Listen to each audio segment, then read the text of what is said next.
the eve of Holocaust, the Memorial Day. Yeah. You're telling us that things are not getting better. No, they're not getting better. They're definitely getting worse. There is an increase of 30% in violent cases this year in 2012 over 2011, and this is after 2 years of decline. There have been 2 years of decline, and 2012 is the most difficult year since we started monitoring 20 years ago. How do you explain this? I'd like to start by explaining it with the easiness of distributing via the internet, which has become a major, the social nets, a major tool, the social nets, the blogs, what you call the dark net. There is today a dark net of the, so they say, the evil forces that are working there just freely and have a lot of influence, and then this influence is being expressed in public opinion, in public opinion polls. This is one factor.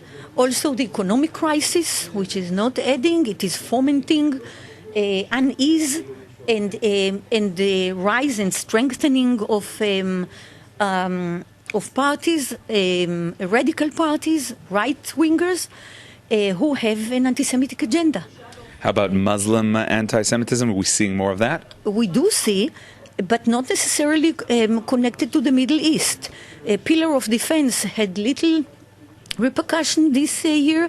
It was short-lived. There were just a small number of casualties among the Palestinians. It wasn't, the Middle East was not a factor in 2012.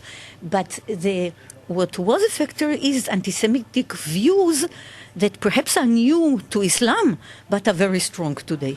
Now you're mentioning the violence. How do you relate to the some would say anti-Semitic legislation against the Brit Milah, against the Jewish Shchita? Perhaps they are also connected to the Muslim communities and to the fact that they do not integrate readily. Because Shchita and Brit Milah are also Muslim habits. Not only habits, they are commandments. And if they don't integrate, I think there is a kind of resentment against these commandments, and it started with the Jewish communities. If you could relate to the kippah, the Jewish head covering? Well, a number of rabbis and leaders in a number of communities in Europe suggested or recommended that Jewish people do not go out to the streets with the kippah, but without it, so that they are not visibly recognized as Jews, because people are being attacked on the streets. But there was a protest. At least in 2 cases, there was a kippah parade.